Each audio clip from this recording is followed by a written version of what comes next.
Today's project is one that I've been wanting to document on video for quite a while, and I know that more than a few of you are interested in seeing how it's done. So, today I'm going to show you guys how to install a DDM Works Mazda2 short shift kit.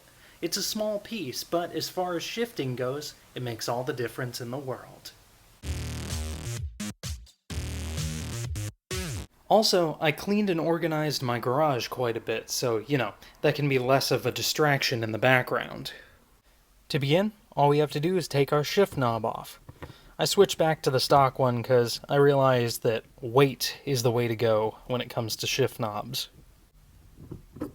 With the shift knob out of the way, now we have to remove this piece of plastic and the shift boot, which is pretty easy. All you have to do is grab up under here, give it a little force, and off it'll come.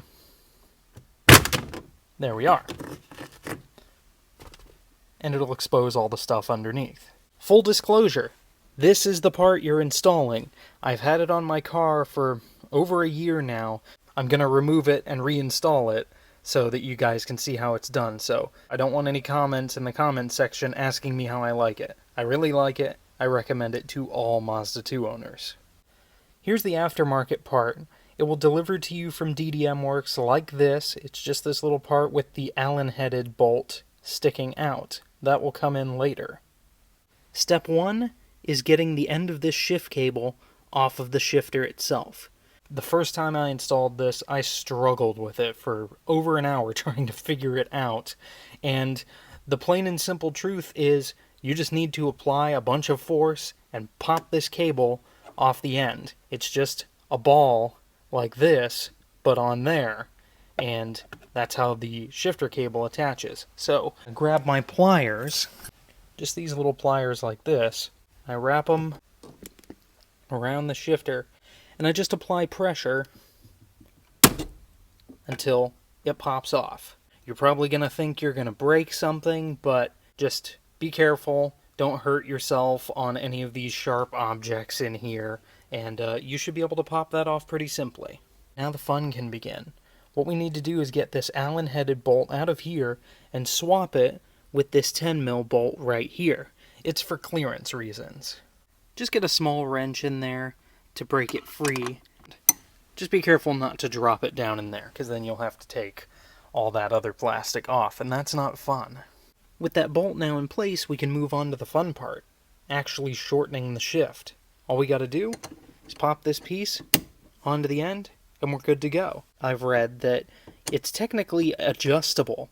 I think the further you move it this way, the shorter the shift is. And obviously there's only a certain range because that's where this bolt comes in. What it does is it screws into that hole. In essence, that bolt is situated somewhere in here. So you've got a little bit of range of adjustability.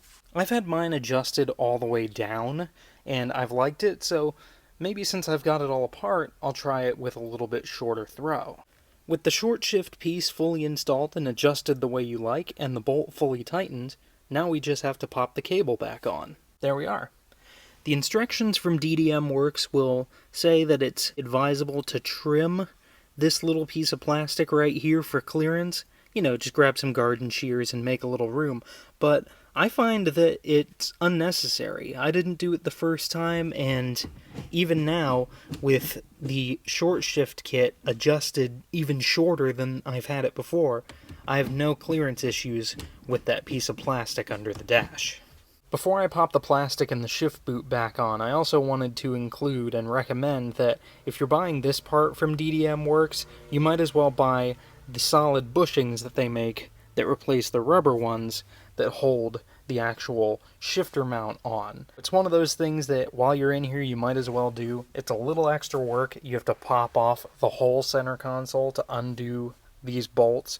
Well, you can't really see the other two down there, but it's pretty simple. They won't make a difference on their own, but if you're doing this, you might as well. So there will be a link to those in the description as well as the link to this. After reassembly, just run it through the gears one more time to make sure that you're not interfering with any of the metal or plastic pieces underneath. Then you can take it for a drive and enjoy your newer, shorter shifts. So there you have it. That's how you install a DDM Works short shift kit on a Mazda 2. For Manual 2 owners, I absolutely recommend this part.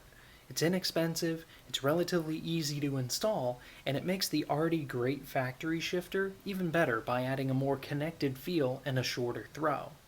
I recommend this kit over, say, a Corksport short shift plate because it modifies the throw at the shifter versus having to bolt something to the transmission.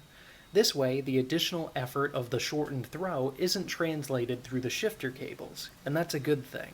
Also, this part is still in production. The Corksport one isn't.